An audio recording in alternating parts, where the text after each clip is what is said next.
Sintec GO convoca todos os trabalhadores da base territorial desta unidade a participarem das eleições de delegados sindicais, que irão ocorrer nos dias 27 e 28 de abril. Os interessados em representar o sindicato em sua unidade devem preencher a ficha de inscrição que está no site e enviar à instituição até o dia 20 de abril. O delegado sindical é de suma importância para a construção da unidade da categoria. Afinal, ele é a ponte do sindicato e a sua unidade de trabalho, além de viabilizar diversas ações sindicais. Participe você também! Para mais informações, acesse o site www.sintecgo.org.br. Eu sou Larissa Machado e esse foi mais um Giro Sindical do programa Plantão Essetista. Até a próxima edição!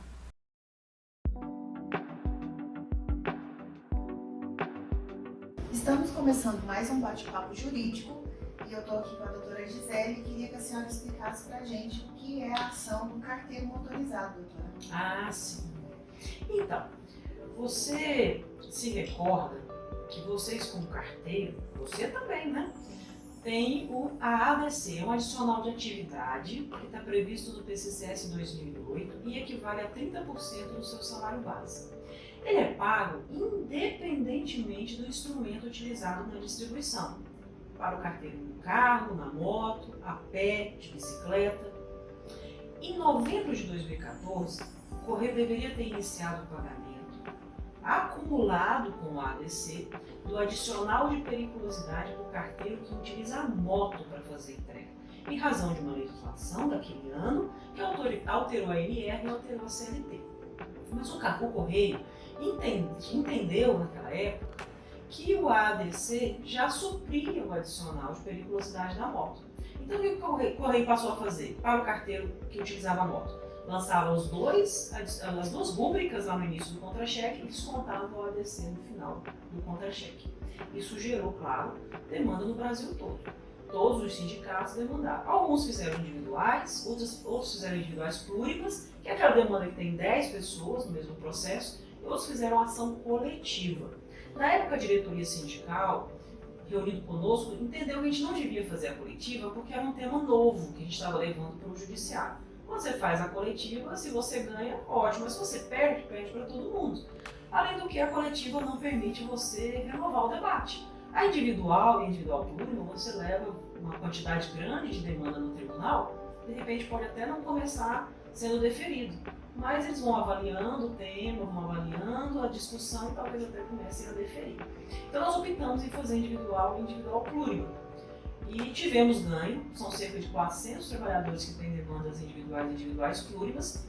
Todas elas o Correio recorreu para o tribunal e recorreu para o TST. Todos os processos estavam no TST. E lá foi julgado um incidente de recurso repetitivo. O que é isso? Todo o Brasil entrou com demanda, foi aquele volume de demanda para o TRT. Aí o TRT falou assim, o TST falou assim, para lá, vamos tirar uma demanda, vamos utilizá-la como lead case, o caso amostra, né? E vamos decidir nesse processo para validar a decisão que será proferida em todos os outros, para uniformizar. Né? Então, todos os processos ficaram suspensos, o Brasil todo, enquanto se julgava um incidente de recurso repetitivo. E o TST então disse que sim, nós estávamos com a razão. As rúbricas têm natureza distinta. Uma é um adicional de atividade, outra é relacionada a perigo na entrega da moto. Então, eles devem ser pagos em conjunto com o carteiro motorizado. Do incidente de recurso repetitivo, o Correio está fazendo recurso. A federação, nesse período em que todos demandaram, percebeu que já havia uma jurisprudência sólida nos tribunais que permitia que ela também fizesse uma ação única, coletiva, que valesse para o Brasil todo. Então ela propôs uma demanda, e essa demanda já está no TST e teve no TST uma liminar deferida. Por isso que no ano passado foi implementado para todo mundo. Dessa demanda, o Correio também está recorrendo, não tem trânsito em julgado dela ainda.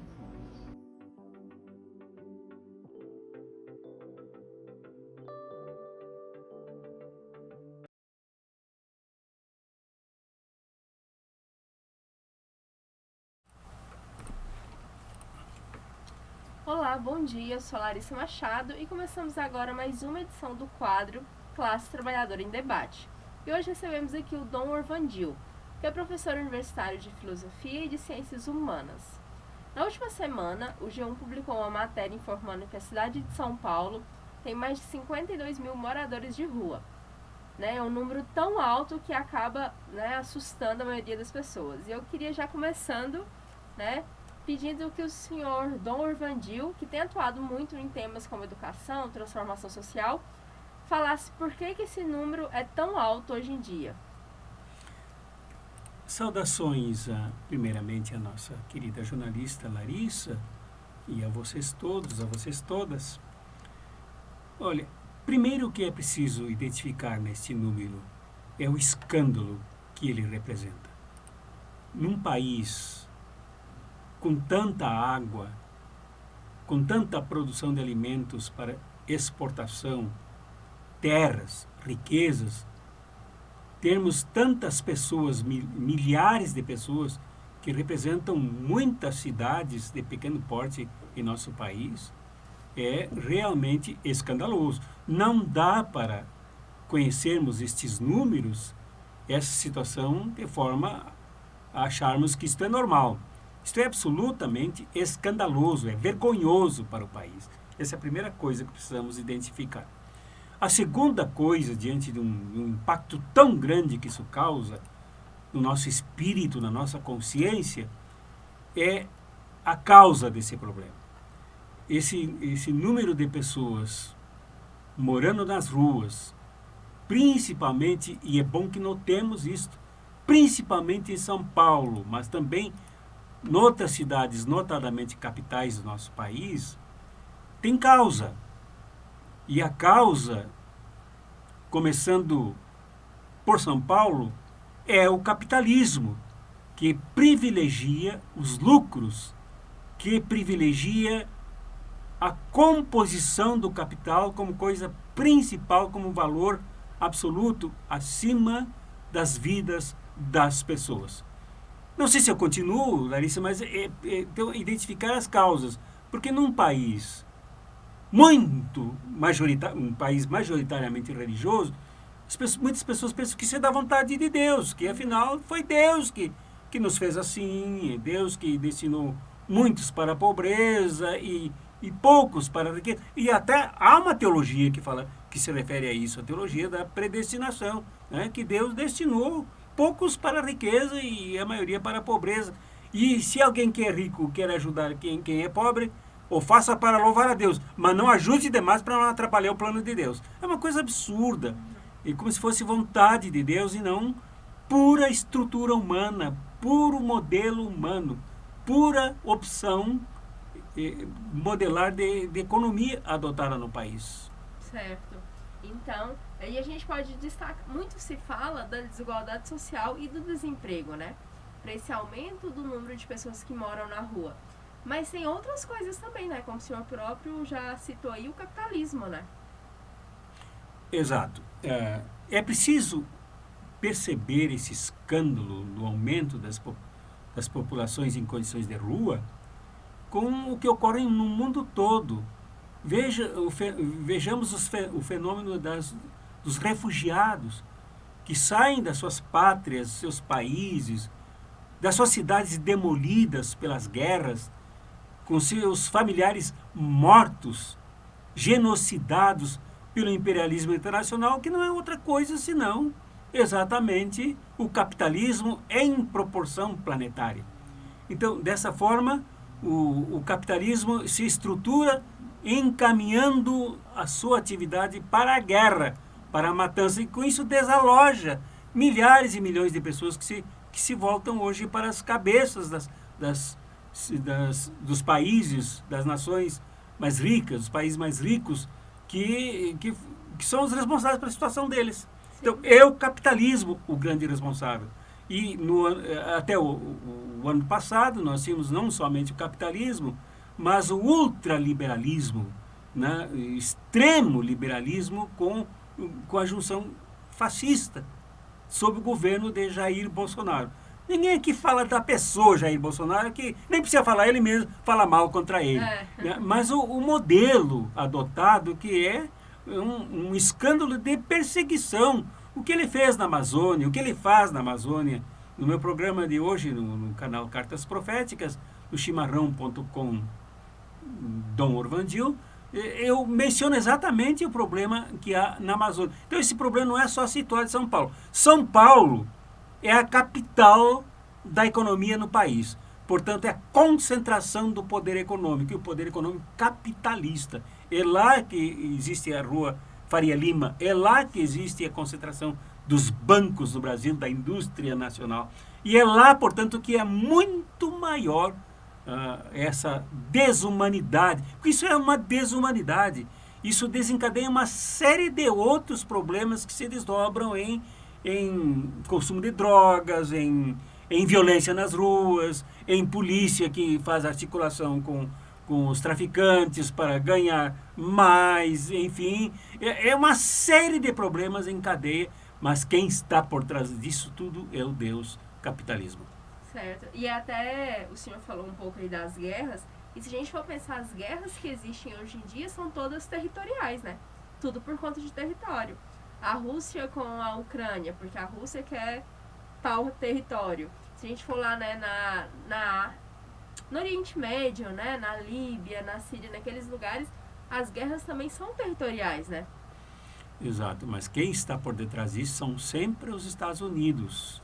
Tem essa Não é o outra caso questão. da Rússia e da Uhum. Ucrânia, porque quem, na verdade, queria invadir, não é a Rússia que queria invadir a Ucrânia, mas os Estados Unidos, através da Ucrânia, que queria destruir a Rússia.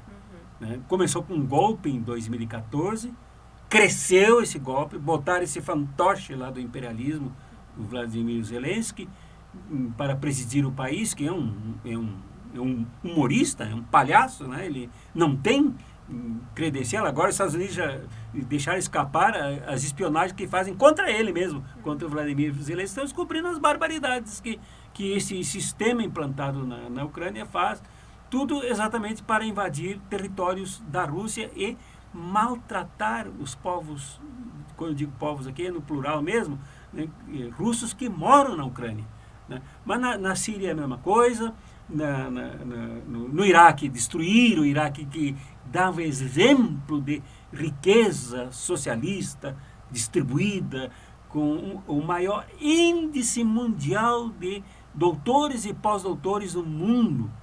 Mundial, no mundo é boa, né? Maior índice de doutores que se qualificavam para exportar a capacidade intelectual para o mundo todo. E assim também na Líbia, com o Omar Gaddafi, podia falar o que quisessem, mas o Omar Gaddafi transformava o deserto em terra fértil de produção agrícola para o povo, e lá não havia miséria. E agora o que há na Líbia? Na Líbia, o que há na Líbia? O que há é uma miséria tão grande, inclusive com a venda das pessoas, para tirar órgãos, para extração de órgãos internacionalmente. É isso que os Estados Unidos fazem. Os Estados Unidos estão por detrás de tudo isso. Isso é capitalismo em proporção imperialista mundial. É isso que está por detrás. Né? O que devemos fazer? É a pergunta que tu me farias, né? Sim, exatamente. O que a gente pode fazer enquanto sociedade, né? Enquanto sociedade, nós estamos aqui exatamente num sindicato, que é uma capela, é um templo sagrado da classe trabalhadora, dos Correios e Telégrafos. Quem tem que resistir a isso é a classe trabalhadora. Tem que se mobilizar. Não é somente com a eleição. Elegemos o presidente Lula aqui com uma alternativa para enfrentar esse problema, porque se Bolsonaro se reelege em 2000 para novo período, mais 4 anos, a destruição em si é muito maior. Veja-se o que aconteceu no dia 8 de janeiro. Exato. Aliás, eu comparo esse destroçamento das pessoas, das famílias, das vidas, de mulheres, homens, crianças sendo abandonadas nas ruas, São Paulo, em várias capitais do país. Eu comparo com o que houve na Praça dos Três Poderes.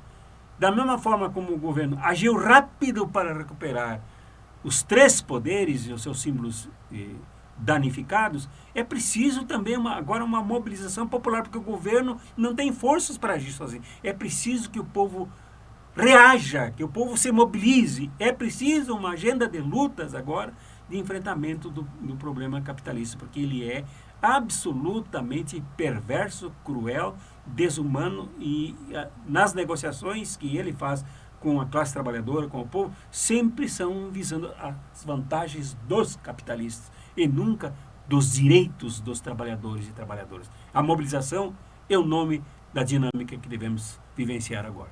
Certo. E até voltando aí, um caso que o senhor citou, né, da Amazônia, a gente viu o que aconteceu com o povo Yanomami, né? No governo Bolsonaro, que eles foram totalmente explorados, né, e deixados à beira da morte, né? Que é praticamente o que aconteceu.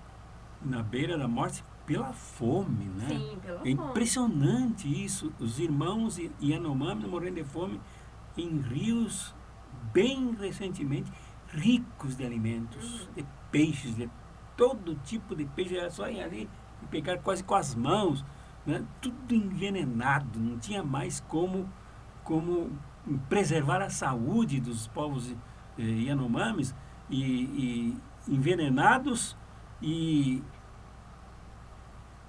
para matar realmente. E o objetivo era matar, porque o maior objetivo não é cuidar de indígena, não é cuidar do meio ambiente, não é cuidar das árvores, não é cuidar do meio ambiente, né, como fazia Chico Mendes. O objetivo é roubar, é acumular, é fazer transporte ilegal de madeira, é a mineração ilegal, como ainda vem acontecendo, embora tenha diminuído, ainda vem acontecendo. É o mesmo fenômeno que ocorre em São Paulo. E para encerrar essa questão da população em São Paulo, é impressionante como, à medida que a gente olha os números fora de São Paulo, de pessoas que moram em condições de rua, diminui.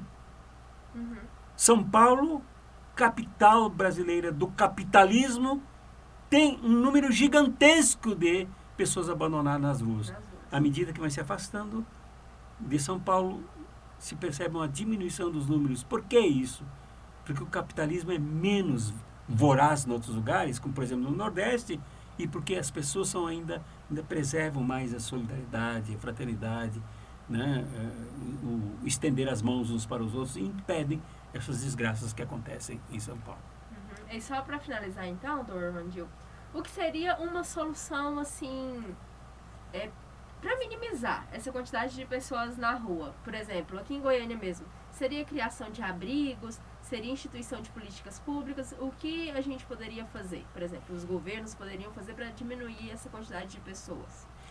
Aí nós temos problemas, né? Na verdade, o caminho é esse, políticas públicas para atenuar, né? Atenuar, porque o grande problema é o capitalismo que tem que ser extinto. Ele será substituído, sem dúvida não, será substituído. Mas para atenuar com casa, com comida, com remédios, com médicos, com, enfim, atendimento à saúde. Para atenuar, se precisa de políticas públicas. E aí tem problema. Se a gente olhar, por exemplo, para Goiânia e para Goiás, governos reacionários, governos do agronegócio, governos que concentram terra e poder. São Paulo venceu a pior plataforma política, né, com o governador que lá venceu as eleições e o presidente e o prefeito da cidade não tem grande interesse solidário com os pobres. Então, as políticas públicas têm que passar pela pressão também. Tem que haver muita pressão. Felizmente, o povo vem se levantando, vem se manifestando, vem se reunindo, mas isso é muito complicado, mas é necessário sacrifício do povo se unindo para enfrentar esses problemas agora, exigindo, como disse o presidente Lula, nas últimas falas dele na campanha eleitoral, antes da eleição, do primeiro turno, ele disse: eu não quero que vocês me puxem o saco, não quero aplauso, eu quero pressão, quero cobrança do governo. E é isso que nós precisamos fazer, pressionar, né? Pressionar para que o governo e o Congresso Nacional, esse Congresso malandro, esse Congresso se sensibilize com o povo nas ruas. Não tem outro caminho, não terá outra solução. Certo. Então, eu quero agradecer aí a presença do Dr. Vandil aqui no Plantão Ecetista desta terça-feira e convidar o senhor para aparecer aqui mais vezes para a gente falar de outros assuntos. Estou sempre às ordens, é só me chamar que eu venho. Muito obrigado, jornalista Larissa.